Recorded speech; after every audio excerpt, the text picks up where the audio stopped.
Morning and welcome to today's Mark Samuelian Distinguished Speaker Series, conversation on Israel, Iran, Syria, and the shifting geopolitics of the Middle East.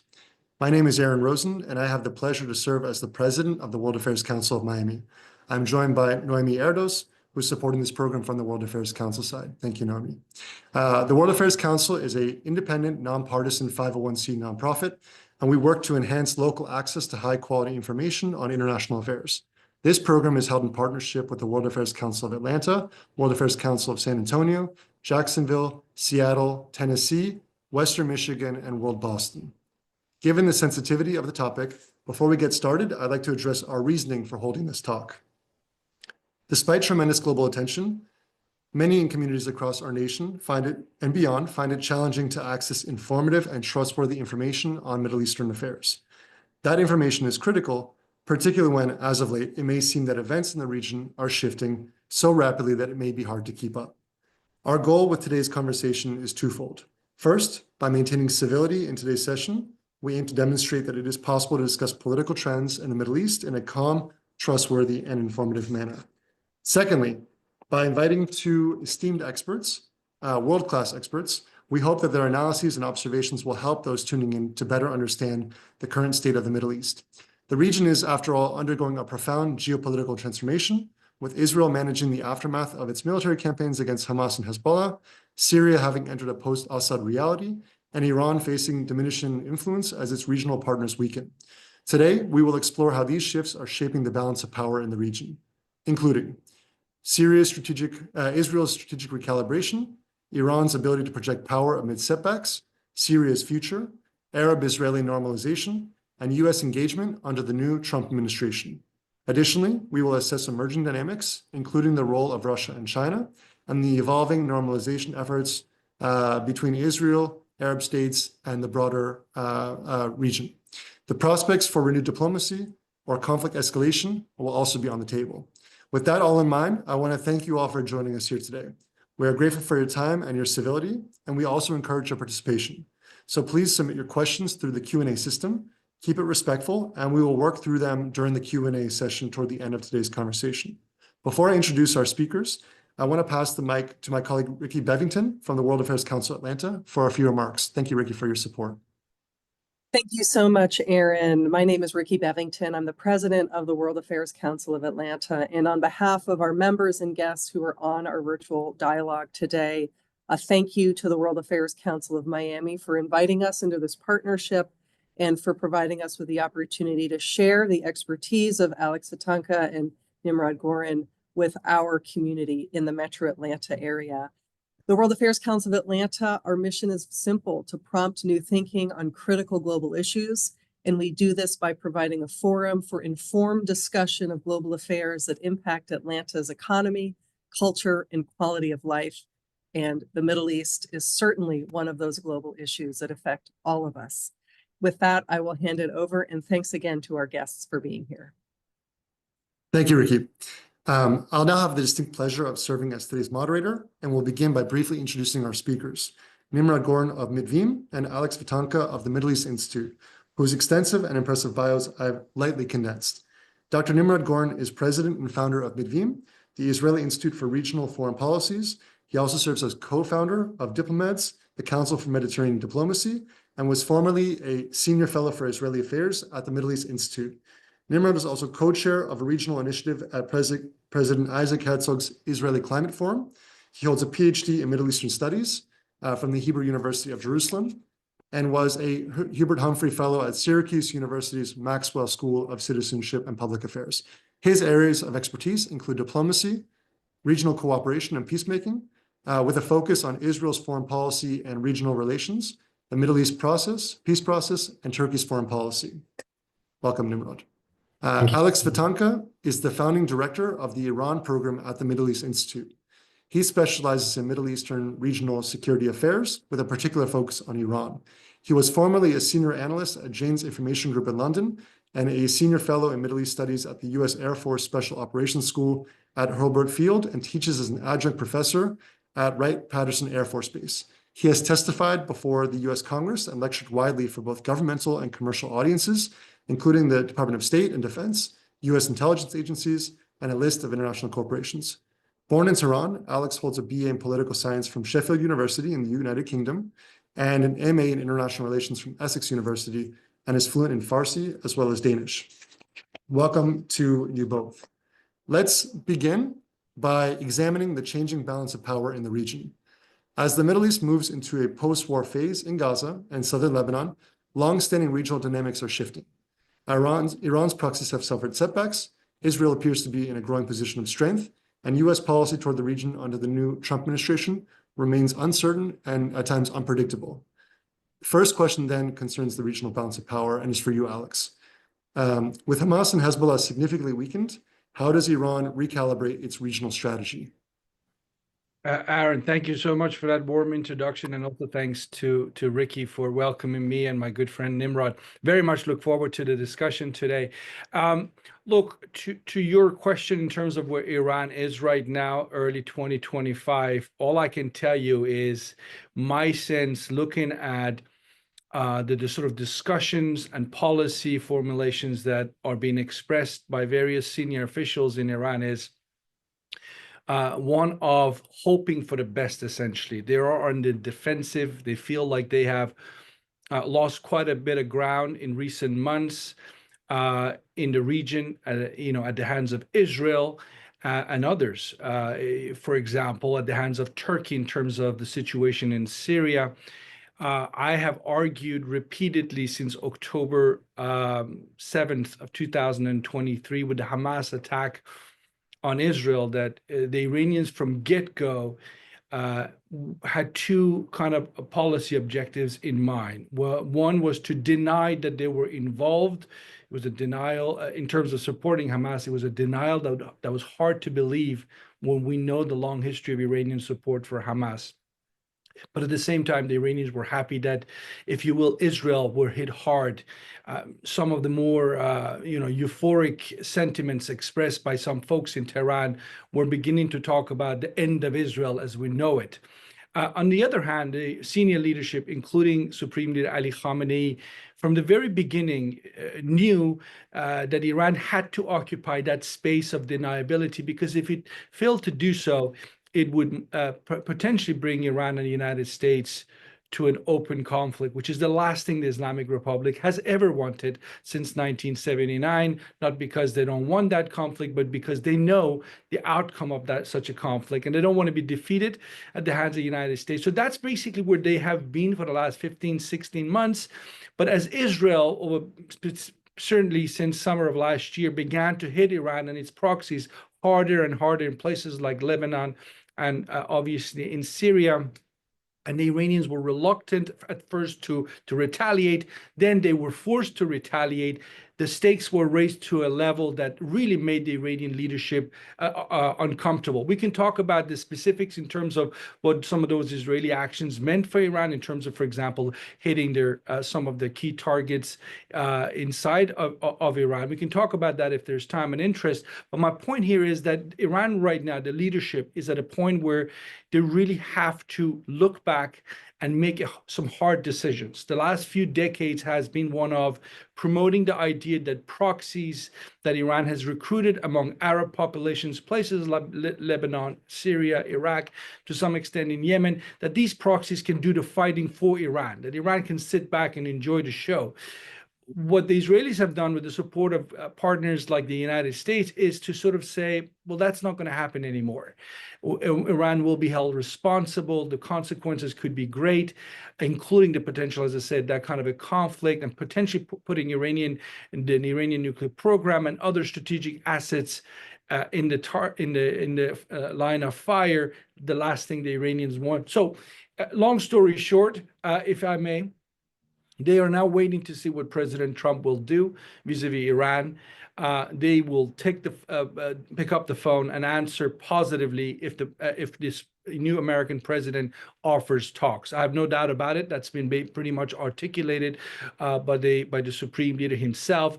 The question is Iran willing to go beyond what they did back in 2015, where they signed a nuclear deal with the Obama administration, but that was limited to the nuclear program only, for a successful detente between Iran and the United States to happen, Iran needs to go beyond just a nuclear issue. It needs to rethink its regional agenda. And I think there are plenty of voices, again, Aaron, we can talk to that if there's interest, plenty of voices in Iran who are saying it's time Iran rethinks its regional agenda, because it's nothing but a lot of costly business that doesn't serve Iranian basic national interest much at all.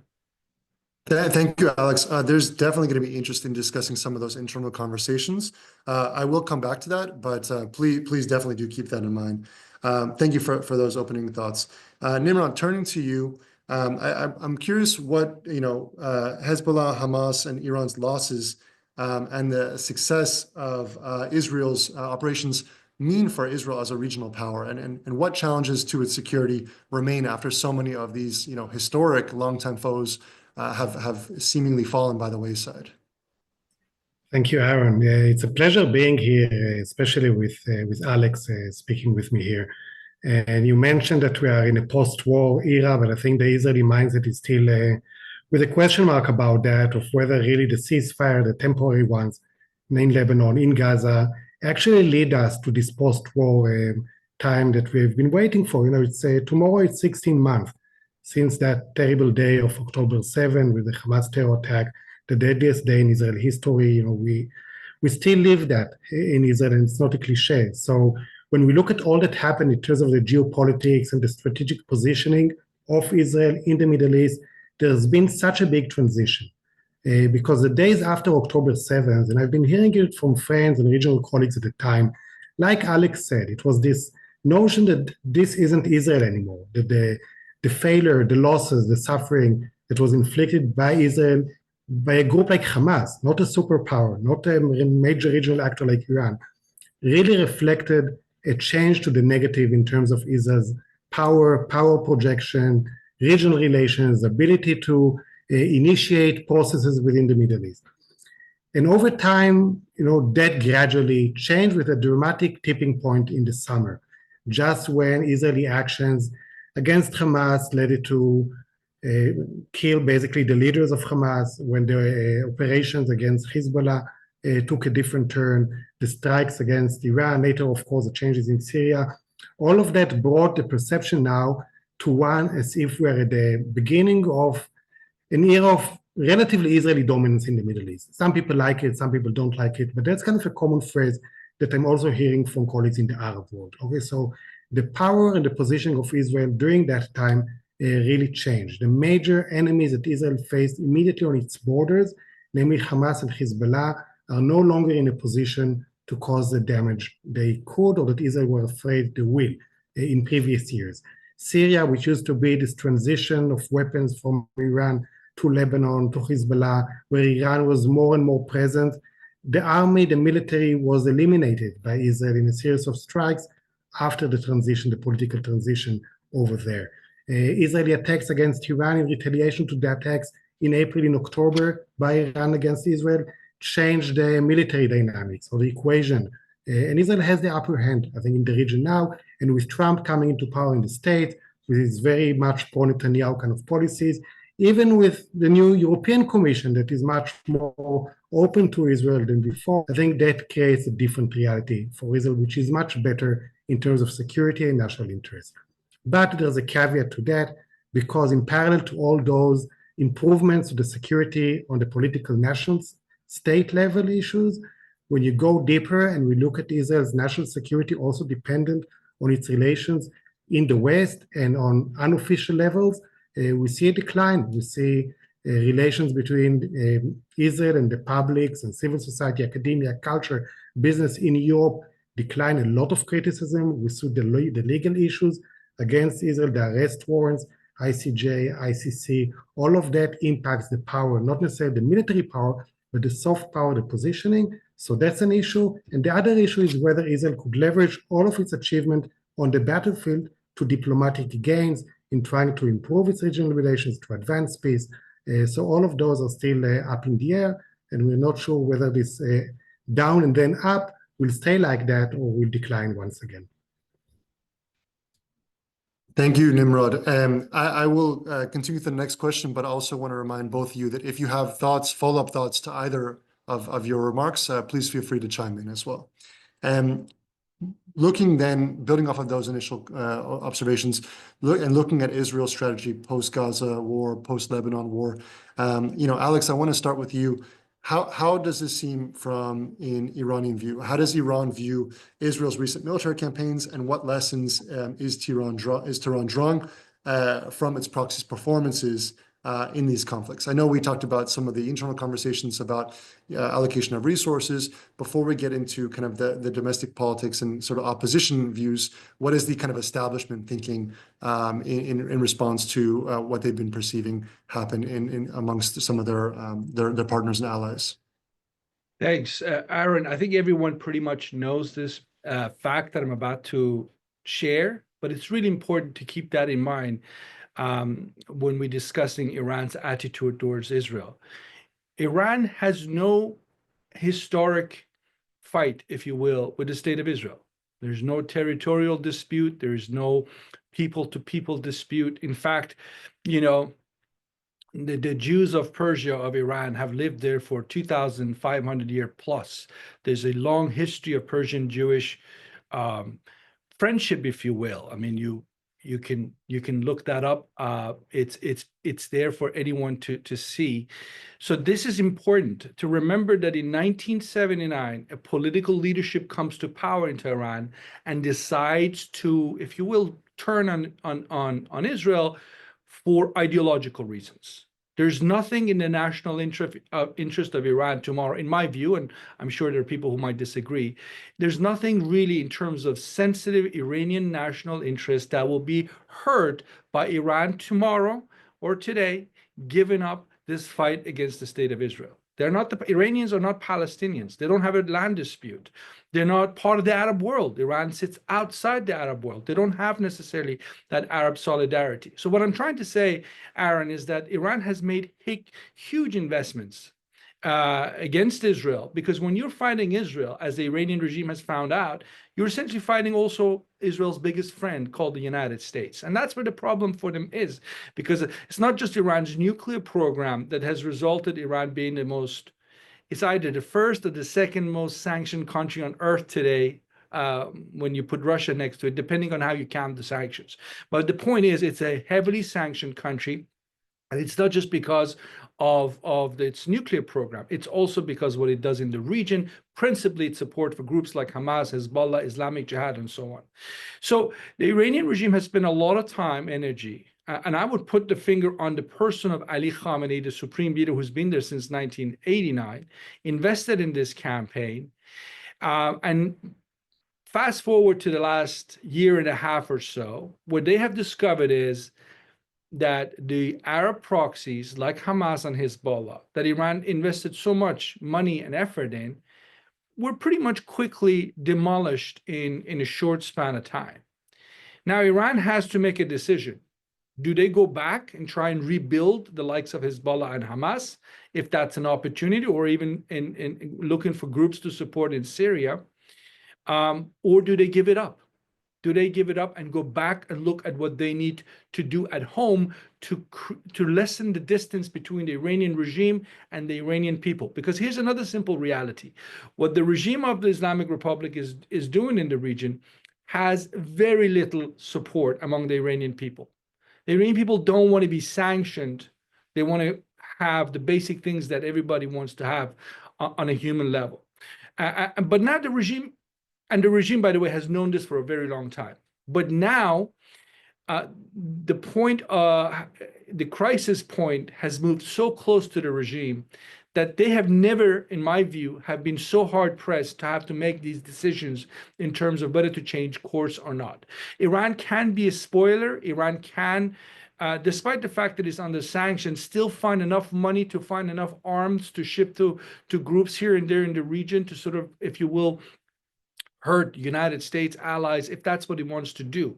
Or, as many are hoping, it can make a fundamental break with the past, look for a nuclear deal with the United States, but very quickly build on that. Essentially revisits its entire position on the state of Israel. There are ways, again, Aaron, if there's time, we can talk about what the exit ramp would look like for the Islamic Republic if they decided to sort of give up, essentially fight on Israel. And if they can do that, they can focus on nation building at home, which is exactly what the Iranian people want the regime to do. And most importantly, this is the safest way for the regime to save itself, because if they continue being on the path they're on right now, and we have seen in recent years the protests in Iran, the angry masses, particularly the youth, the women, the minorities that come out and demand change. So again, this is a really pivotal moment.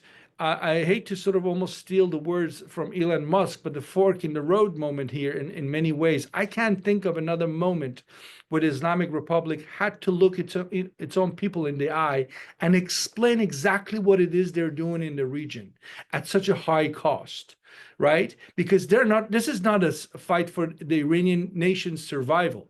This is an ideological fight of choice, which if the regime gave up tomorrow, as I said, very few people in Iran would be sorry to see it happen. And I think a majority of people in the region would very much welcome such a development. Let me stop there, Aaron. Thank you, Alex. Nimrod, back to you. Question is, after these extended conflicts with Hamas and with Hezbollah, you had mentioned in your prior remarks that Israel has sort of emerged as a kind of regional power to an extent that it, is sort of unprecedented in recent history. From a military doctrine and deterrence strategy perspective, how is Israel assessing kind of what worked and what hasn't worked, as well as its longer-term plans for Gaza and for Lebanon? Yeah, and there's a difference between the two, because in terms of the northern front, like in Lebanon and Syria, I think there is quite a sense of success, okay, within the Israeli, even the political system, the public, the military echelons, because Hezbollah suffered a major defeat, Syria has changed. There was a diplomatic agreement for a ceasefire between Israel and Lebanon. It was initially signed for a period of 60 days. Those 60 days ended. It didn't become permanent. It was extended by a few weeks more into later in February. But things seem to go in the direction of de-escalation, of a new reality. Lebanon has elected a new president after more than 2 years in which there was a political crisis. This president is basically embraced by the Western powers. So overall, things look going, in okay direction. When it comes to Gaza, I think the problem is much more significant, because the war in Gaza had three objectives that were defined officially by the Israeli government, by Netanyahu and his coalition. It was releasing all the Israeli hostages held by Hamas. It was making sure that Hamas will not govern Gaza anymore, and it was making sure that Hamas could not pose a military threat or a terror threat against Israel. So on the security side, I think, yes, Hamas suffered a major defeat and lost a lot of capability.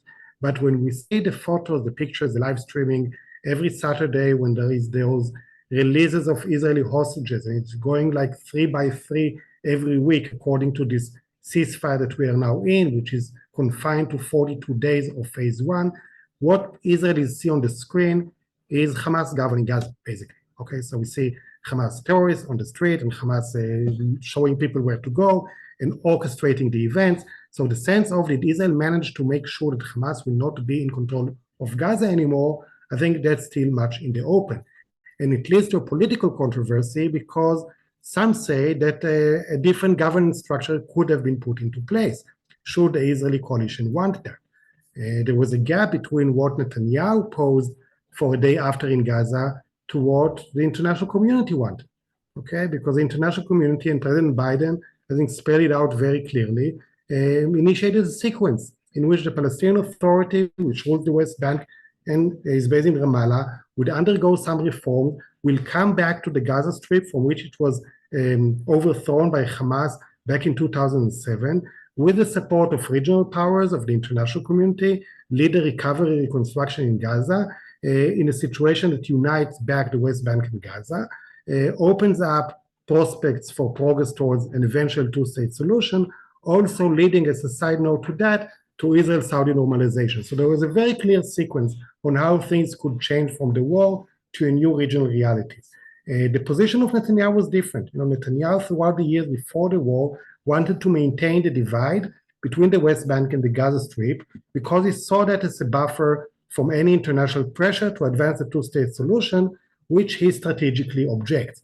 So Netanyahu's, I think, core elements of his leadership throughout the long years in power in Israel were, one, to make sure that Iran will not go nuclear, and two, to make sure that there is no Palestinian state. And for that sake, Netanyahu is de facto willing to have Hamas still be the ones in charge. And for many Israelis, that's devastating. So that's one issue that is still open and is still very much contested. And the other strategic objective is that not all Israeli hostages have come back from Gaza. There are more than 70 still held in Gaza, and the current phase of the ceasefire will leave more than 60 over there, and we are not sure whether the ceasefire will continue. So I think in terms of the strategic calculation of whether Gaza was a success or not, it's a mixed balance. And it all plays out into what is the end game. And eventually, when you have a military operation like what Israel did over the last year plus, it needs to go somewhere, and it needs to enforce and enhance Israel's regional standing and global standing. Definitely what was encouraging was to see that the relations between Israel and the key Arab states, those countries with which Israel has peace treaties, Egypt and Jordan, lots of tensions during the war, but relations maintained. So did the ties with the Abraham Accords. I guess we'll talk about that later on, the countries like the UAE, United Arab Emirates, Bahrain, Morocco. So that was kind of an important calculation in the regional outlook, because it showed the new reality in which Israel is much more accepted in the Middle East than in decades of isolation. That wasn't temporary, that wasn't by chance, that sticks even at the time of war. That's a strategic decision by those countries, and that's, I think, a very important point that Israelis are taking note of. Thank you very much, Nimrod. You mentioned the Abraham Accords. We'll dive into that more broadly, but it's a good segue to where the new administration comes into all of this. So as we have all been hearing in the news, there have been recent announcements by President Trump over different ideas for Gaza, for the bilateral relationship with Israel. Some have been walked back, some are still uncertain. But there is no doubt that the United States is developing and will continue to develop, quite at least observationally, a distinct policy toward Gaza and toward Israel than the Biden administration had previously. And so the question is, for you initially, Alex, looking at Iran and considering, the Trump administration's first term, what lessons may have been learned from the first term experience in dealing with Iran, and how might that apply to the new Iran policy that the administration is developing? We're hearing in terms of the reestablishment of maximum pressure, things that we heard about from Secretary Pompeo in the past. Was that successful? Why yes, why not? And what can we expect from this new Trump administration toward Iran now? Thank you, Aaron. To your question, and also to sort of follow up on what some of the things Nimrod just said, I just wanted to point out, I just came back from the region traveling for 2 weeks. What I heard, I was just in DC when President Trump spoke about US taking over Gaza.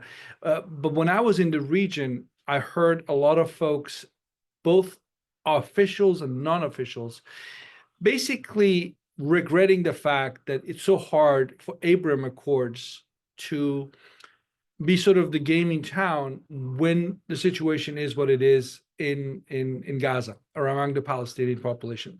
So I think really is important to remember, because we are, 7,000 miles away. When you go to the Arab world, stretching from Morocco to Yemen, but some 500 million people, 22 countries, that pro-Palestine, to some extent, sentiment is definitely there still. And it's a factor. It's a factor that shapes the decisions of the like of Mohammed bin Salman, whether he's going to normalize relations with Israel or not. He wants to. I think a polarity of Arab countries have come to recognize that Israel is not going anywhere.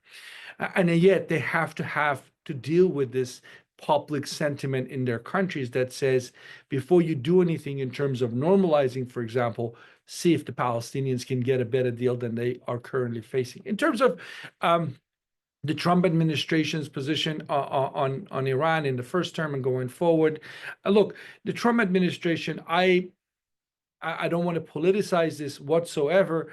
I was there as an analyst, and I'm here now as an analyst. My criticism of the Trump administration was then, make up your mind. Do you want regime change in Iran? Or do you just want this Islamic Republic to change its behavior? Because these are very different things. You can cut a deal with the Islamic Republic if it's just a question of changing behavior, because the regime is not suicidal. It respects the might of the United States military. And if you push it hard enough, it'll make concessions, as they are getting ready to do right now, waiting to see what the Trump administration wants.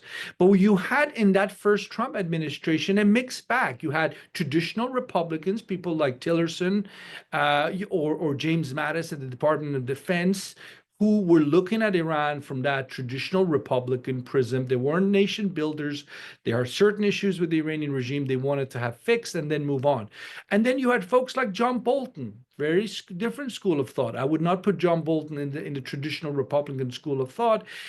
They basically, and again, I'm not saying it's good or bad, but he wanted regime change. He's always argued for regime change, and others like Mike Pompeo and so forth. So you had that conflict in the Trump administration in that first term, which left the Iranians wondering what to do, because if they don't know where they're going, the last thing the Iranian leader Ali Khamenei is going to do is what the North Korean fellow, the leader, did: handshakes and photographers taking photos. It just doesn't work in that cultural context of Iran. And I don't think President Trump's advisors were basically give him the full picture there. And we see him move zigzagging forward, and it didn't help. Now, going forward, there are no John Boltons or Pompeos. It looks like a very different Trump second term. The Iranian side, this Iranian regime, whether you like it or not, is hoping that they can cut a deal. They haven't reacted much to this week's news that President Trump is reinstating the maximum pressure campaign, because frankly, in reality, it doesn't make much of a difference. And this is something people forget. The Biden administration on core issues in the Middle East didn't act that differently than the Trump administration. The Biden administration continued the maximum pressure campaign on Iran. I know supporters of President Trump would say President Biden was weak, but at least on paper, the Biden administration never really gave the Iranians much. And in terms of support for Israel, the Biden administration was pretty much fully on board in supporting Israel. Again, I'm sure some people will criticize that and said it wasn't enough, but at least from Iran's perspective, there wasn't much of a daylight between the Trump administration and Biden administration when it came to the Middle East and Iran. So going forward, again, this is a moment for the Iranian regime if they want to cut a deal. And again, I'm not saying cutting a deal is good or bad. That's somebody else's call. All I'm saying is this is a desperate Iranian regime. I think President Trump knows that. But it's important to figure out the best way to approach this desperate Iranian regime. You have an 86-year-old supreme leader at the top of the pyramid who has invested in almost 2/3 of his entire time in power, decades, going after the United States and so on. So if you give him a way out, he will probably have no choice but to take it.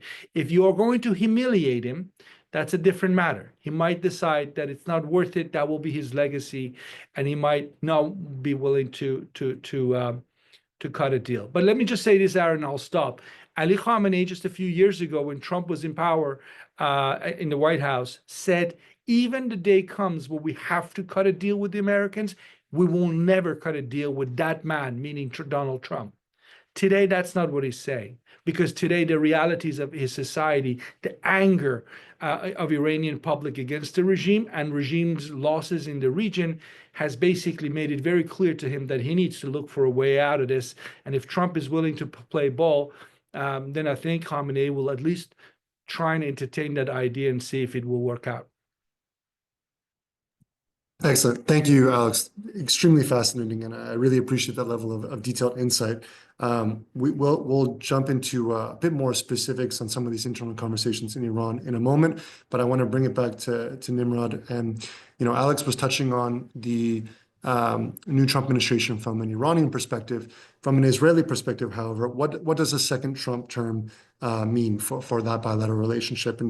And specifically, two elements to that. So the first is, from the outside, so much of that relationship really seems interpersonal between Trump and Netanyahu. The U.S.-Israeli relationship is, of course, decades strong, bipartisan, and very institutionalized. But in this era, it seems also very interpersonalized to perhaps an unprecedented degree. And so that then opens the question of what might the U.S.-Israeli relationship look like in a post-Netanyahu era, where Trump is still president, but perhaps Netanyahu is no longer there. And secondly, I'm not one to chase the news, but we would be remiss not to discuss some of the recent announcements of President Trump toward Gaza. How are these statements about the U.S. taking over Gaza being perceived in Israel? Are they being taken seriously? What is the view of the public and of the state toward these declarations? There is a great book written by Barak Ravid, who is now with CNN and Axios, who looked at the backstory of the Abraham Accords, of what happened between Trump and Netanyahu.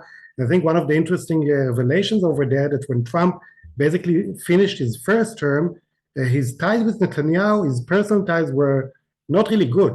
Okay, Trump was saying really hard things against Netanyahu. So there's a gap in the perception of how things really went in part of the term to how it ended. And then throughout the Biden presidency, there were many in Israel that said, well, maybe Trump and Netanyahu will not get so good along during the second term. Netanyahu tried to dismiss that when he visited the US during the summer. He went to Florida.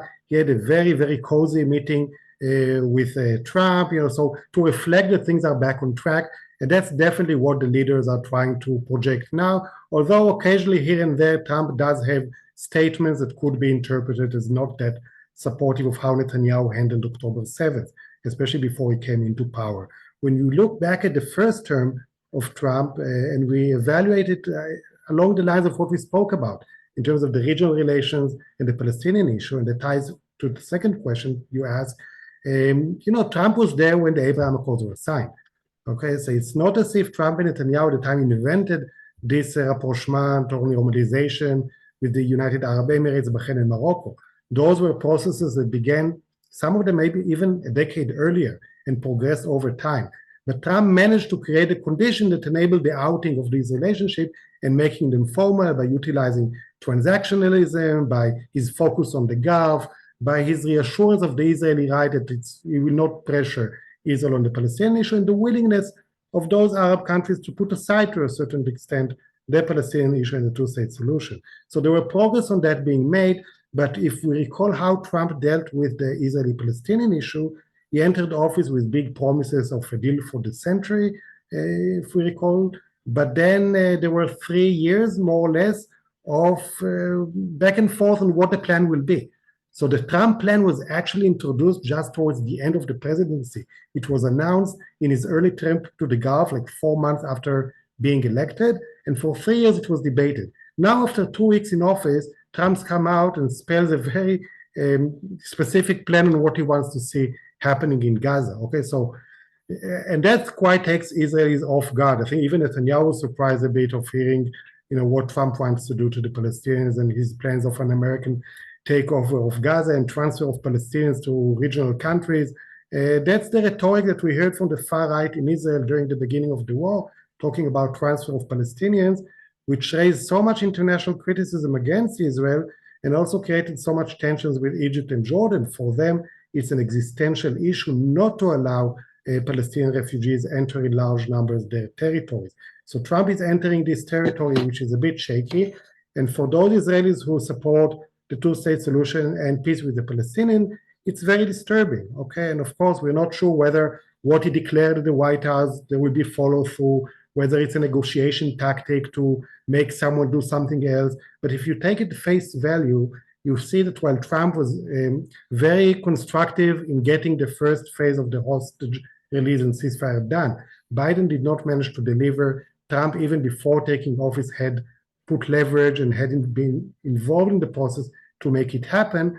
But if we look towards the prospects of a two-state solution, whatever is now introduced about Gaza, not only it's not feasible, it goes against the basic morals of how you treat people that suffer the war for so many months and international norm. So that creates big question marks. It also, of course, there was another statement that Trump said that he will announce in a few weeks' time his position on a possible Israeli annexation in the West Bank of Palestinian territory. So we do not know what the decision will be, but the willingness of him and his appointees, including the new ambassador to Israel, to be willing to be open to Israeli annexation of Palestinian territories indicates where he will go on a two-state solution.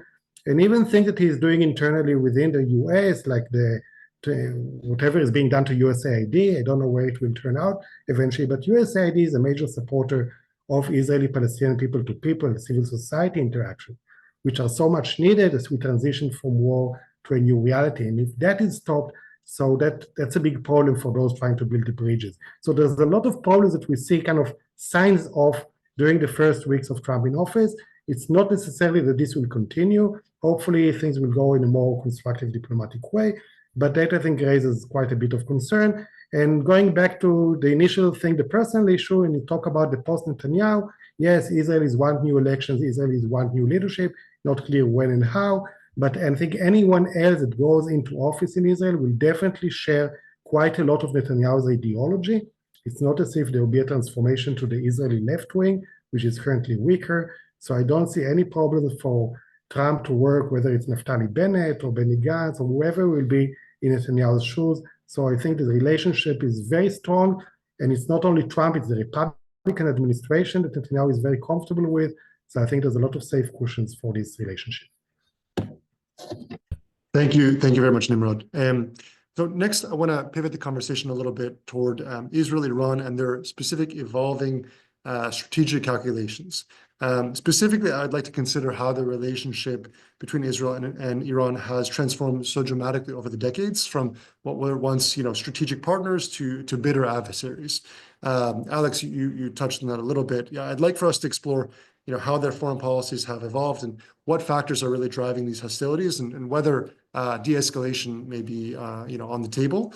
And so, initially, if we look at before 79, Alex, as you mentioned, Israel and Iran had a very different type of relationship, close diplomatic and military ties. So that sort of begs the question of, how does Iran's leadership justify that historic dramatic shift to hostility? And is there any internal debate at the moment about, how to completely reformulate that relationship and sort of switch gears vis-a-vis Israel? Aaron, I think the narrative of the Islamic Republic since 1979 in presenting the Shah's case for having relations with Israel, that narrative is essentially a falsehood. It's the narrative that says the Shah was a pawn in the hands of Western powers, and when they told him have relations with Israel, he kind of did an early version of Abraham Accords, decades before Abraham Accords of 2020. That's how the Islamic Republic leadership will present the Shah. I think, as I said, it's a falsehood. The Shah looked at Israel as a country that was non-Arab, as is the case with Iran. And therefore, Israel, Iran, and other non-Arabs in the broader Middle East, which at the time and to this day still includes countries like Turkey and Ethiopia, had reason to come together. So they had some numbers on their side when they faced the clear Arab majority in the region.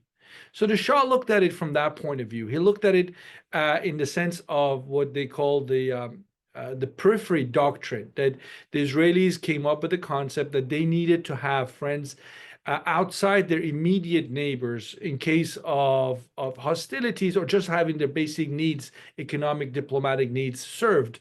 And Iran again was there to do that. Most notably, at one point in the 1970s, 40-50% of Israel's oil came from Iran. I mean, there are still pipelines that are in Israel that the Iranians and the Israelis at the time together put together. So, and I can talk about the defense cooperation that was pretty significant. All this to say that there was reason why the Shah did what he did in terms of having close ties with Israel. It's not to say he didn't have issues with certain Israeli policies. You see the Shah's policies towards Israel change after the war of 1973, because he felt that the Israelis were now no longer the minor party here, that they were becoming the predator in some ways in the region. And the Shah expressed concern. He didn't give up relations with Israel, but he expressed concern. let me not bore you too much with the history of Shah's relations with Israel, but just to also point out, when Khomeini comes to power in 1979, he throws all these calculations out. It becomes a very black and white issue for him. Israel is a colonial project in the Muslim Middle East and needs to go. It was as simple as that. And we all know what has happened in the last 45 years. Now, come to today. Iran is being more Arab than most Arab countries in the defense of the Palestinians. And yet, when there are moments, as we've seen in the last few months, for example, when Iran fired those missiles at Israel, and a coalition of Arab countries came together to intercept Iranian missiles going at Israel, what do you think the message was in Iran? It was that, oh my God, we're doing everything we can to, if you will, hurt Israel. And here are the countries in the Arab world that are putting all their resources together under American leadership to defend Israel. So even the leadership in Tehran has had to sort of wake up and say, what are we doing this for? Is this the best use of our resources when we have, again, I want to go back to that Iranian population, because that's the elephant in the room. We have a people that are sick and tired of our shenanigans in the region. So, to your question, Aaron, will there be peace? Will Iran join Abraham Accords, as President Trump sometimes, I'm not sure jokingly or not, suggests that could happen? Not while Khamenei is alive. The man is stubborn. If you're a psychologist, please study Ali Khamenei, see where he comes from, see his level of pride and unwillingness to, unless he really has to make changes to some of his core beliefs. So I don't think Iran will sign up to the Abraham Accords, not while Khamenei is alive. But Iran doesn't need to sign up to Abraham Accords. All Iran needs to do is to stop believing that armed resistance against the state of Israel is the only way to help the Palestinians. Stop the flow of arms and know-how and funds to the likes of Hamas and Hezbollah. End the proxy model. And again, people might disagree with this point. I don't think the proxy model in the region is benefiting the Middle East. I think the future, if it's going to be a bright future, needs to be one of states dealing with other states, not non-state actors with guns and pickup trucks going around the region and creating havoc. That's not how you bring investment to the region. That's not how you create stability. So I think, there is the short term while Khamenei is alive. Yes, some kind of de-escalation can happen. You could argue is happening right now. I mean, to Nimrod's point about what's going on in Lebanon, Hezbollah essentially, whether they wanted to or not, had to accept a new leadership in that country, in Beirut, that the Iranians ordinarily would not have wanted to see in power. So that's the short term. But in the long term, I have no doubt about it. In the long term, Iran and Israel will go back to something similar to what they had before 1979, because there's plenty of reason for them to be having a relationship that would be mutually beneficial. But let me, again, stop there, Aaron. Thank you, Alex. I appreciate that historical background as well. Absolutely fascinating. Nimrod, Alex sort of detailed the evolution of that transition from friend to foe, or at least from somewhat partner to adversary. And from an Israeli perspective, this has been the great challenge to Israel for the last few decades. Is there any conversation? Is there any strategic planning or thinking to invest in the alteration of that relationship, to basically apply this engagement, this normalization approach to Iran? That may seem far-fetched at times, but as we know, in the Middle East, things can change on a dime at a moment's notice. Is that at all a conversation in Israel to maybe not to apply efforts to changing fundamentally the relationship between Israel and Iran? What you mentioned about the ties in the Middle East, that's a very crucial point, because when we look at the big picture of Israel's ties with the Arab and Muslim world since its establishment in 1948, we see that relationships change, and they change dramatically, and that behind the scenes, so many things are happening that are not visible on the surface at the time of their occurrence. So Alex pointed out how the changes in relationship between Israel and Iran took place. We can talk like similar language regarding other bilateral relations of Israel in the region. So things are not fixated, things are changing, The Middle East is dynamic on its own, Arab Spring and others, and also Israel-Arab relations have transformed a lot, Israel-Muslim relations. So when we look for the long term, definitely I think we need to plan for a process of change, acknowledging that it will probably not come very soon because a deep ideological divide, rift, hostility, animosity between the leadership or the ruling ideology in Iran and Israel, I don't see it's going to change, okay? It's not going anywhere. It even was stepped up during this year. It was the first time there were direct attacks by Iran on Israel and Israeli retaliation. So there was a lot of shadow war going on for years behind the scenes. But this is the first time that, even us as Israelis experience what it is like to be under an attack of 300 cruise missiles, drones, all at the same time, overnight. There was a lot of fear in Israel from the power of Iran. Netanyahu has been playing the Iran card also for domestic political reasons. He's been talking about it throughout his speeches at the UN. It was a key point in his campaign. Iran was portrayed as an existential threat to Israel, as a country that could really implement what he's threatening to do and eliminate Israel off the map. And then when Iran actually took action against Israel, it wasn't nice, but when we assessed it the day after, it seemed like Israel managed quite well to block it and retaliate in a way that weakened Iran further. So it changed the mindset of Israelis on what really is the Iranian threat within the current capacity that Iran has. If Iran will break out to a nuclear bomb, of course, things will change. But with the proxies weakened and the assessment of the conventional military abilities of Iran being re-evaluated in Israel, I think things are changing, and Israel could see how it has the upper end also in that relationship, and especially how the region works with it. Because in the past, anti-Iran sentiments were used to bridge Israel and Arab countries with which there was no diplomatic relation. It was a common interest. For example, during the JCPOA negotiation, the first Iran did. Then after the Abraham Accords, we saw more and more countries in the Gulf engage with Iran diplomatically, not becoming allies of Iran, but definitely not sharing the zero-sum approach towards Iran that Israel had. But when the security crisis really emerged and when there was this attack against Israel, those Arab countries were very clear where they are. And whether it was for the sake of protecting their own airspace sovereignty or addressing American needs, eventually Jordan, Saudi Arabia, UAE, maybe others, all pitched in to do their part in blocking an Iran attack and defend Israel. And that was very meaningful sign for the future. While we wait for this transition in Iran to happen, and the Israeli messaging keeps time and time again to say that Israel doesn't have anything against the people of Iran, but it's about the leadership. We hear our leaders say it at the UN, I think almost every year. There is a space for channels of dialogue. Okay, and whether they could be in back channel track tools, somewhere in third countries, or through the diaspora, people who lived in those countries and moved out and could convene easily in Europe, in Washington, wherever. I think those bridges are important. As much as you can do that with all the constraints, it helps in creating those stepping stones that later on, when political conditions change, could really lead to something else. But again, now we're still in this zero-sum philosophy and mindset in which not a lot of constructive work could be done. You both. I'd like to look at some of the internal challenges that both countries are currently facing. Alex, starting with you, could you walk us through, some of the major fundamental conversations taking place publicly, but also certainly privately in back channel conversations in Iran?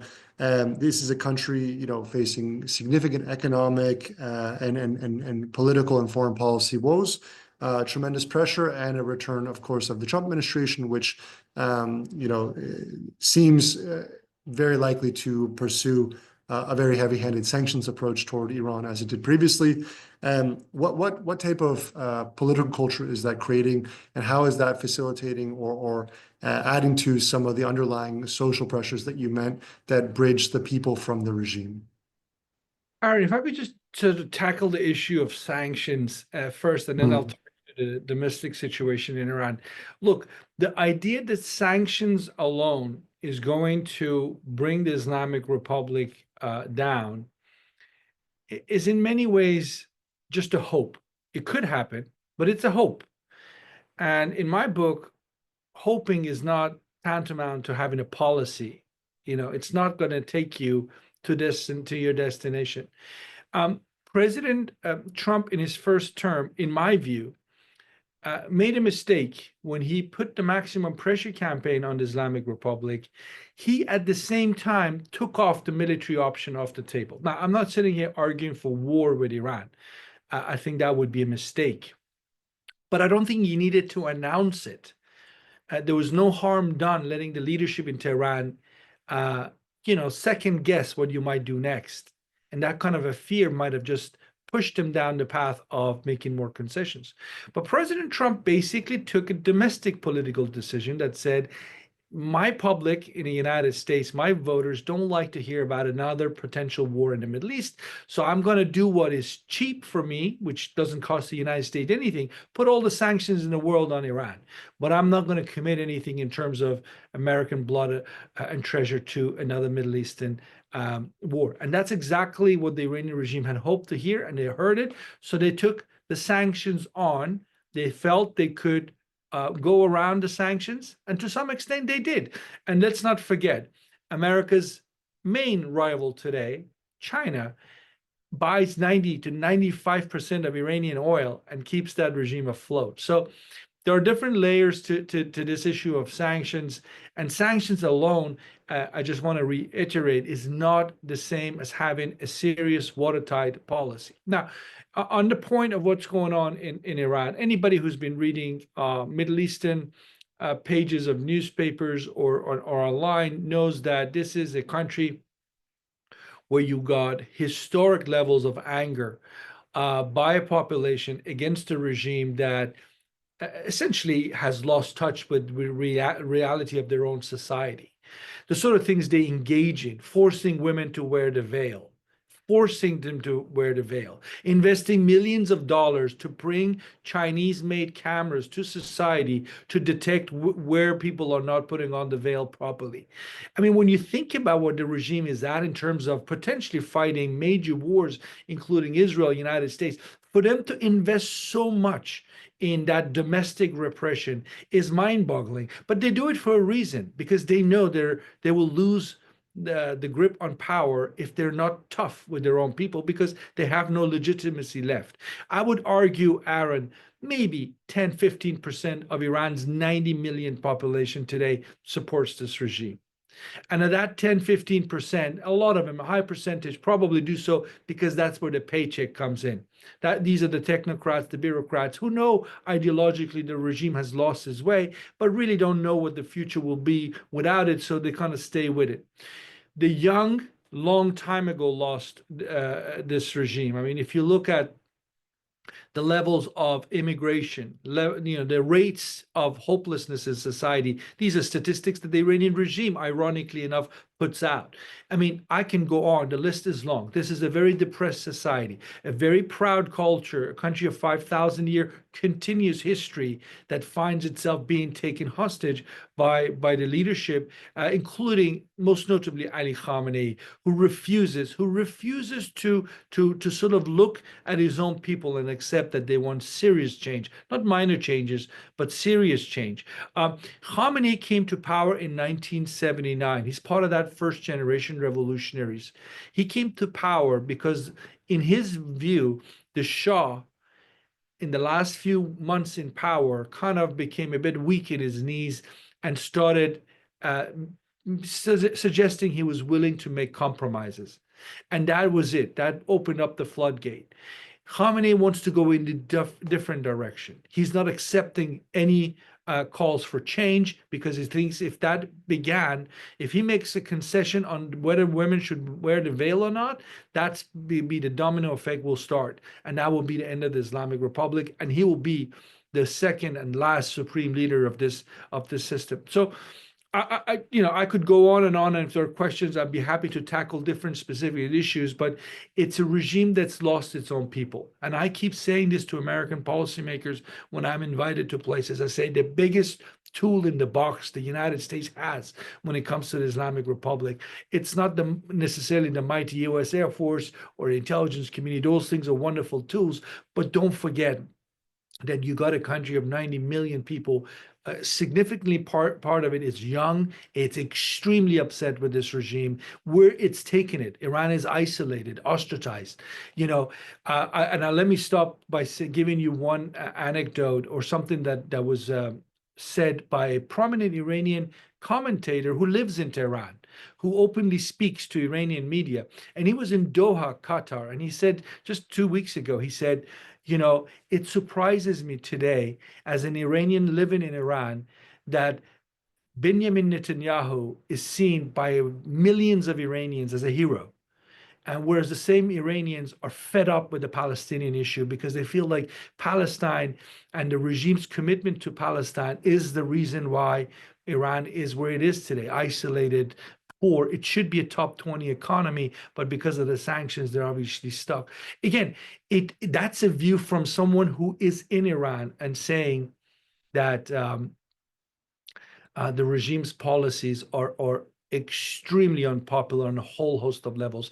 Sorry, I don't want to dominate too much here. My friend Nimrod is waiting, so let me stop there, Aaron. Thank you, Alex. Nimrod, a question to you. We're also about 10 minutes out from opening up for audience Q&A, and the questions are coming in. I want to have a little bit of time to briefly touch on Syria, Russia, and China in a couple rapid fire questions. But before I do, we'd be remiss, Nimrod, to not ask you for your advice. And you had mentioned this a little bit. How has this war, the successes and the failures, impacted the Israeli domestic political climate and culture? The domestic climate has been in chaos before the war. Okay, and we need to remember that because some say that was one of the reasons that this war actually happened, that Israel was so much weakened from within because of attempts to undermine its democracy, that all the attention went to other directions, and eventually the capacity to foresee what was planned along our border in Gaza was missed out. Generally speaking, Israel had a period of political instability with repeat elections, 4 or 5 election cycles in a very short period of time. We have a prime minister that was put on trial for corruption and an investigation that took a very long while and dominated the news cycle and raised a lot of questions about whether it's legit or not to have a prime minister accused of corruption serving. Then we had the judicial overhaul attempt, and the current coalition that has been in place for, from late 2022 actually, is the most far-right coalition that Israel had. So it has within it elements that were considered illegitimate within Israeli politics before, a couple of years before. That was done because of all these judicial concerns of Netanyahu, because he needed to work with whoever was not boycotting him or was willing to sit with him, and that opened the gate for a change in our legal system that basically went after some basic values. And for a year, you may remember every Saturday night, many Israelis were flocking to the streets, demonstrating, trying to protect our democracy. Now, in that context, when October 7 happens, of course, it diverts all the attention because the enormous loss and trauma that everyone in Israel has been experiencing, because really everybody suffered something related to the war. It shattered the life of the entire society. People began to look into their own immediate needs, but as time went by and kind of the high-intensity phase of the war went through and people began to look at what's happening around them in the society, basically Israelis are seeing that the takeover of anti-democratic or extreme forces on state system is actually being continuing and maybe even being stepped up, overshadowed by the war and all the attention given to that. So the combination of the trauma from the war, the still open-ended things that are happening, people are still evacuated from their homes, cannot go back to their homes, are missing their family hostages, people are serving in the reserve, so still the impact is ongoing. And what's happening domestically, whether it's the rise of extremism, the internal feud about whether ultra-Orthodox community in Israel that are traditionally exempted for military service, can that continue after October 7 and the war, when Israelis face so much reserve service and so much burden and pay such a price? Is it legit to have such a portion of the society not take part and carry the burden? A lot of the domestic issues, and all of that is happening at a time when Israel is basically lost trust in the political leadership, because Israeli society is not split left and right as it used to be. The majority of the society identify itself as right-wing. But those right-wing, many of them are not supportive of Netanyahu's leadership anymore and want to see different leadership. So there is a majority for a change of leadership. There is a government that does things that are not in line with where the majority of the public wants to see happening. And liberal Israelis feel that their way of life is under threat. And you even see signs of people begin to leave, okay, with the brain drain, something that is very worrying for the future of our society. So I think that's a very complicated domestic context that is often gets lost when people focus on the war, rightly so, but that's what waits for us in Israel when the post-war era begins, and it's not going to be an easy ride. Thank you very much, Nimrod. I agree. Extremely important to include that domestic perspective.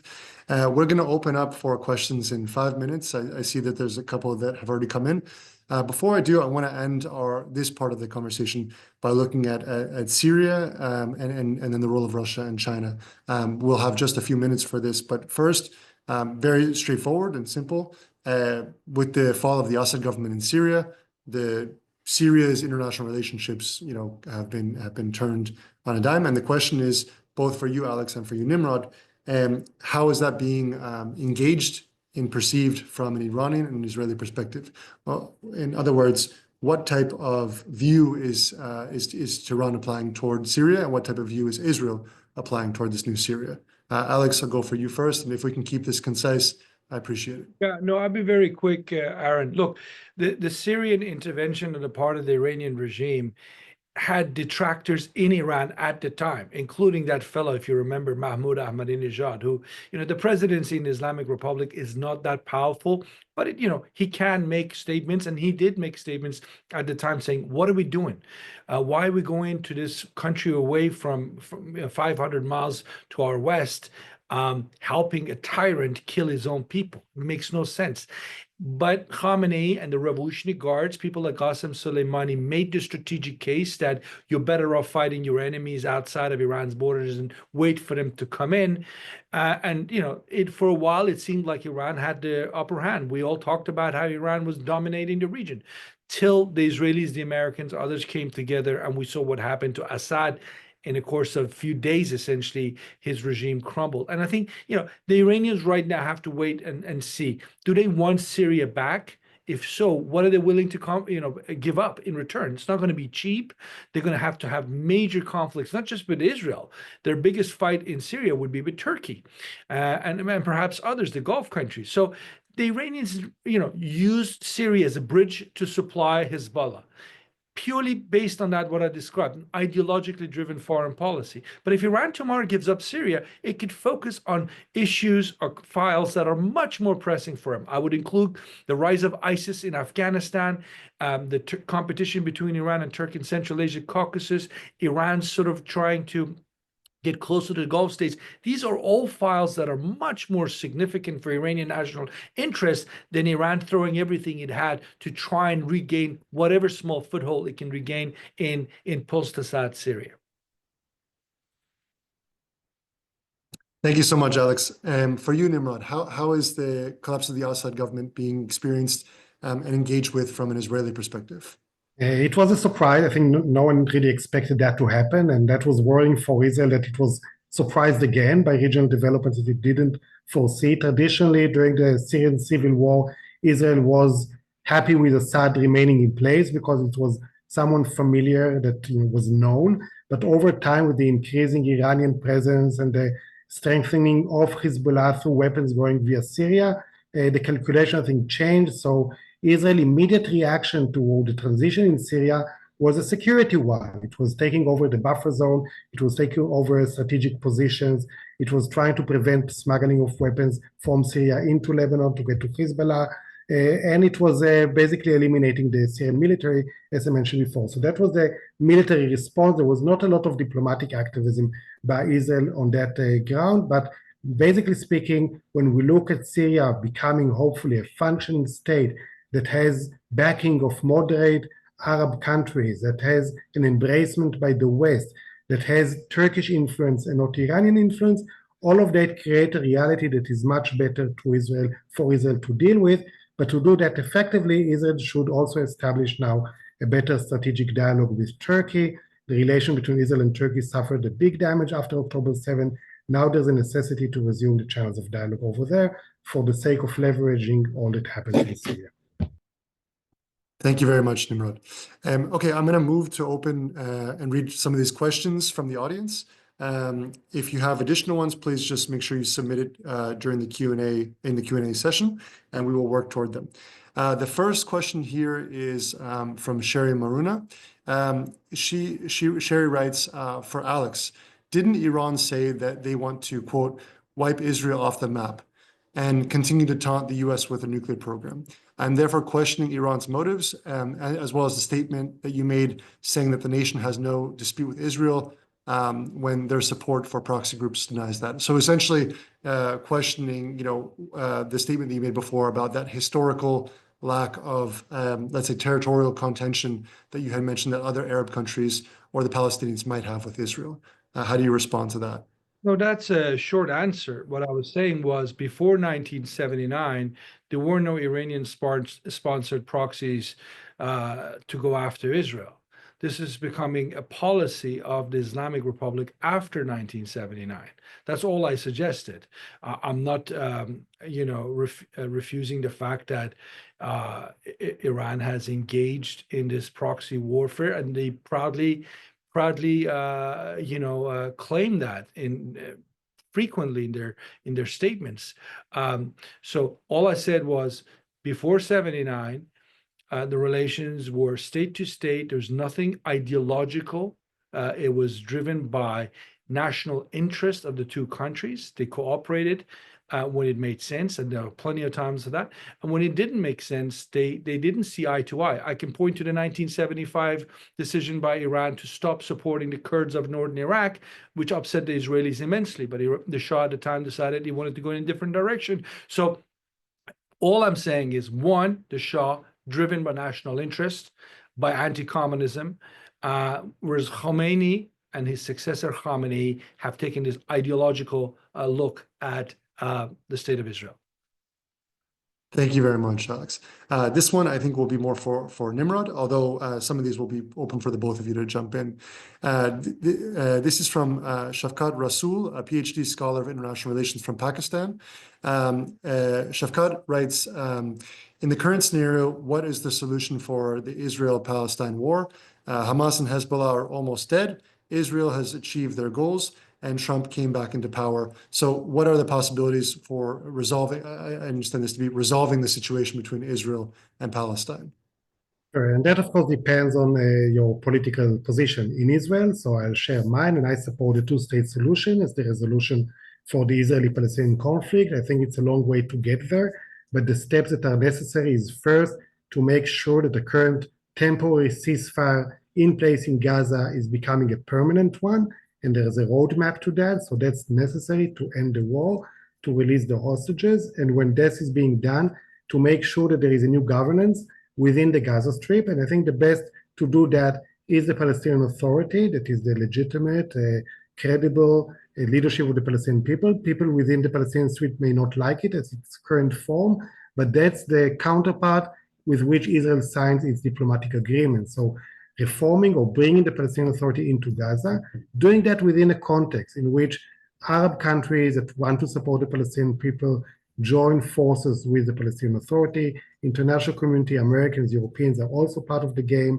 and then leading negotiations for final status, Israeli-Palestinian two-state solution in the context of normalization, broader normalization between Israel and the Arab world. That was spelled out already in the Arab Peace Initiative that was produced more than 20 years ago. I think the most interesting thing is that when we look at solutions to the Israeli-Palestinian conflict, the solutions are already on paper. We know what they can be. We know they will be. You need the political conditions to make it happen. Currently, we do not have them, including in Israel, but hopefully this war will spark transitions that will convince people that this is the way to go. Currently, I think most Israelis want tough security to make sure that October 7th never happens again, and that Israel is not compromising its safety for potential other threats coming in the future. Aaron, if I could I don't talk about the Palestinian-Israeli conflict. That's Nimrod's area, not my area of focus. But again, as just an observer and just hearing what people in the region say on this issue, the two-state solution, I agree with Nimrod. I'm somebody who also thinks that is really the only way that you can solve this. And it's just a question of how do you get the best deal? How do you politically make it happen? How do you make sure that Israel's security is protected, even if there is a Palestinian state? But if the two-state solution doesn't happen, and if what President Trump is seeking to do, asking the Palestinians to leave, then you're left with a one-state solution, are you not? And you look at the numbers. If I'm right, and again, Nimrod can correct me, putting the people of Gaza and the Palestinians of the West Bank, plus the Arab Israelis of Israel proper, you're looking at the same, about 8-9 million, Nimrod, if I'm not wrong. It's a significant population. There's almost parity here. So I think really when people say two-state solution is dead, what is the solution? Again, if these people are not all going to move to Canada or somewhere else, they're going to be around. If Jordan, Egypt, they're not going to take them. So I would say that seems to me to be a challenge when we're talking about policies going forward. And I also say this. Right now, thank God China doesn't have a game plan for the Middle East. Because if the Chinese did have a game plan, they can use this issue to create a lot of trouble for the United States across the Arab and Islamic world. We're talking 1.67 billion people. So, time isn't necessarily on our side. I think President Trump is right in thinking out of the box because, we've had peace efforts for so long haven't worked out. Whether this idea that he came up with this week is the one remains to be seen. But yeah, it's about time that you start thinking about original ideas to solve this issue because it's not going to go away. Thank you very much, Alex and Nimrod. The next question is from Lawrence Silverman. This one pertains to Syria. Lawrence writes, is it important that the U.S. retain its military presence in Syria, assuming the Syrian government, concurs, for the purposes of fighting terrorism, keeping pressure on Iran? I may add even, with regard to Russia's historic influence in the region. How do you both see that? Maybe Nimrod, you can go first, and then Alex. Yeah, I will not respond from the American point of view of what's best for the US. I think looking at it as an Israeli, Israel was concerned about the possible pivoting of the US from the Middle East.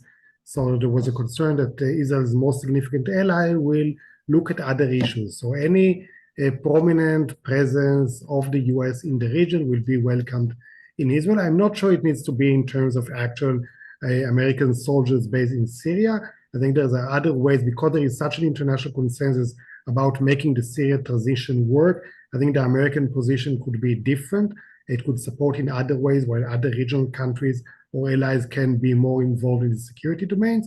But definitely the US has an important role in Syria. For Israel, it's reassuring. It's making sure that Syria does not come back again to be an area of influence of either Iran or Russia. We see Russia already leaving and looking for other places, maybe in Libya, on the southern shore of the Med. So safeguarding Syria, American involvement in that will enhance Israel's sense of security.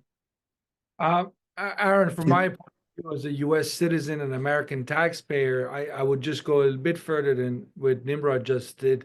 I think it's a good investment. I know there are a lot of people who are tired of the Middle East for good reasons when you think about the track record. But I think if you're not in the business of nation building, and I would not argue U.S. should do that in Syria. U.S. should help, assist, but certainly not put American lives or much taxpayers' money at stake. But I think if you narrow the focus of the mission in Syria to dealing with the likes of ISIS, which is still there, tens of thousands of ISIS fighters are in various camps or just on the ground and waiting to pop up. That's a threat to the United States. The idea of fighting terrorism is why I think military presence for the United States in Syria, in coalition with like-minded partners in the region, makes sense. Otherwise, you're going to let them come back again, and then you have to go back 2-3 years and do it all over again. Right now, you got ISIS on the run, or you got them kind of confined.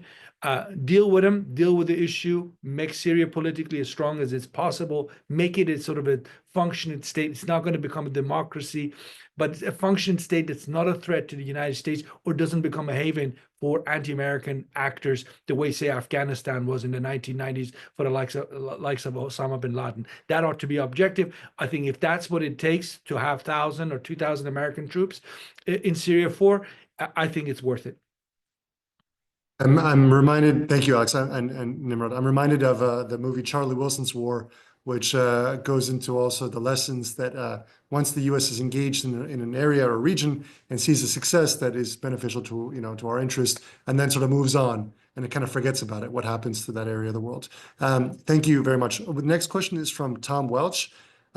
This one, Tom Welch writes, Alex mentioned the relative weakening of Iran and strengthening of Turkey, especially through their proxies in Syria.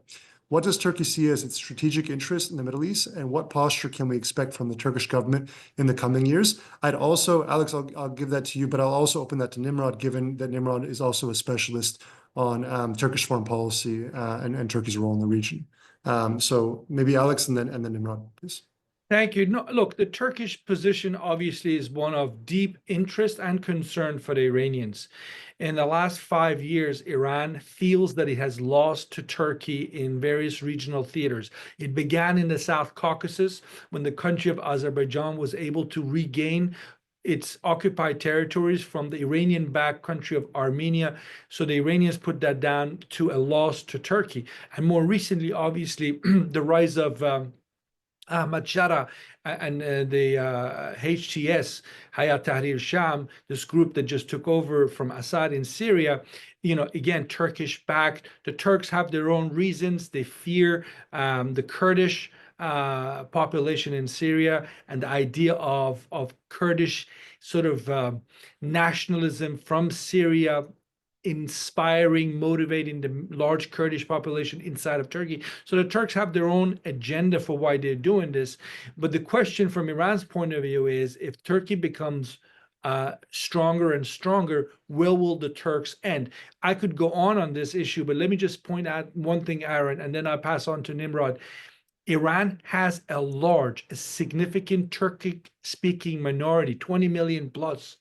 And if the Turks started playing with that issue, creating tensions inside of Iran's borders, playing the Turkic ethnic card against Tehran, that's where we will see an end to years of Iranian-Turkish ability to navigate their differences. We're going to go back to the bad old days of the 1990s when Iran was supporting Turkish Kurds against Ankara. That's the sort of situation that will not benefit. The region is a sort of a zero-sum game competition that we have to hope can be avoided. But these are two large states, Iran and Turkey, both of them about 90 million in population. One is pretty much a nuclear state. The other one has the capacity to fast becoming more of a military power, that being Turkey. These are two fundamental players in the region. So where they go will drag the rest of the region with them. Thank you. Nimrod, please. Yeah, I think Turkey's interest, and I'm going beyond Iran because Alex covered that, was first to normalize its relation within the broader Middle East, because Turkey found itself quite isolated in the region. And if you look at the years ago, what it tried to do to improve relations with the United Arab Emirates, with the Saudis, with Egypt, even with Israel before October 7th, even with Greece, even with Armenia. So Turkey tried to reshape its foreign policy, foreign relations in a way that enables it to enjoy good relations with its neighbors. It didn't succeed in getting such an impact on Middle Eastern dynamics as it hoped to in the earlier days of Erdogan. But now with Syria, it definitely has a new space of influence. It's trying to leverage that on a security partnership alliance with the new Syria, and there were talks about it just this week. Plus, there is some Turkish aspiration for a maritime border agreement with Syria, which will have implication for Turkey in the Eastern Mediterranean, which is very important for Turkey, both in terms of energy resources, but also the conflict that it has in Cyprus. So a lot of balls in the air for Turkey in the region. I think the one space that Turkey is still weak on is the issue of having an impact on the Palestinian issue. The issue of Gaza is very close to Erdogan, but with the rift with Israel, he doesn't succeed in becoming a player there. And if that Israel-Turkey dialogue that I mentioned before is reignited, maybe Turkey could also play a more significant role on the Palestinian issue. Thank you, Nimrod. The next question is from Lisa Moslum. Lisa writes, Khamenei is a religious leader. His views appear to be that Allah doesn't care about public opinion. His religious beliefs are that God's will is to destroy all non-Muslims, including especially Israel. These religious views are mirrored in the founding documents of both Hamas and Hezbollah, and is enormously popular in the region. How can political tactics and/or negotiations address these deeply held religious views? And how can regime change solve religious beliefs held for generations across much of the region? You know, one of the tenets of the Islamic Republic is that you can do anything in terms of policy decisions. You can even go against the wishes of Prophet Muhammad or anything written in the Quran if it saves the Islamic Republic. So I would say, yes, on the exterior, this is an Islamist system. But essentially, I look at it as a dictatorship, it's a dictatorship, it's a autocracy, whatever you want to call it, that uses religion to justify anything. And if it wasn't, it would have fallen within a few years the way ISIS fell about a decade ago. This is not a suicidal regime, and people who look at it as a suicidal regime keep getting it wrong. It's a regime that engages in cost-benefit analysis, not because it's a good actor, but because it wants to survive for another day. So Khamenei might have all sorts of ideas that are, allegedly religious in terms of how he justifies them. But when push comes to shove, he wants to live for another day. A few years ago, he said he will never talk to Donald Trump. Today, he's willing to talk to Donald Trump. That's not because that's written in the Quran. That's because he wants to survive, or at least he wants the regime to not collapse while he's still around. Thank you very much, Alex. The last question here is from our friend Shafqat, the PhD scholar from International Relations from Pakistan. This one is for you, Alex. Shafqat writes, in Syria and Lebanon, more Western aligned, he writes that pro-Western governments have arisen to benefit Israel and protect their interests in the Middle East. Perhaps he means that the trends have been beneficial toward Israel. He then asks, for the Middle East, how do you see the Russian factor of great power competition in the region? How do you see, I'd say, you had talked about previously the role of China and the ability for China to be an impactful player in the region, maybe also a disturber for U.S. interest. So from the Russian perspective, how do you see their interest in the region in Syria and beyond? You had touched on that a bit, but it looks like there's a little more questions about the Russia element. So maybe Alex and Nimrod, if you have any thoughts as well on kind of where we should watch for Russia going forward. Very much like to hear Nimrod's take on this as well. I mean, there are a couple of questions in that one. One is in terms of whether developments in Syria is to the benefit of Israel and the West. That's one way of looking at it. But the other way of looking at it is, would it not be to the benefit of people of Syria? And that's how I look at it. Again, very early days.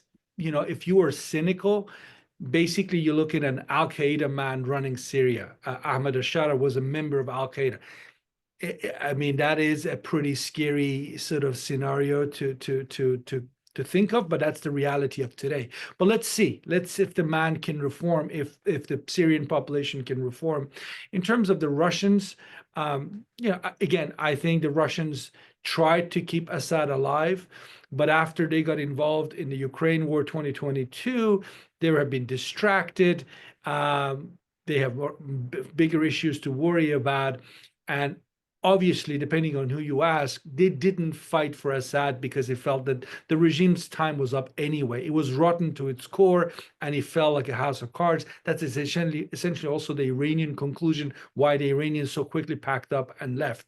The Russians are in a better position. I mean, they've already had meetings with this new Syrian leadership. They're trying to get some of those military bases that they have had in recent years, continue to have access to them as power projection across the Mediterranean, maybe even into Africa.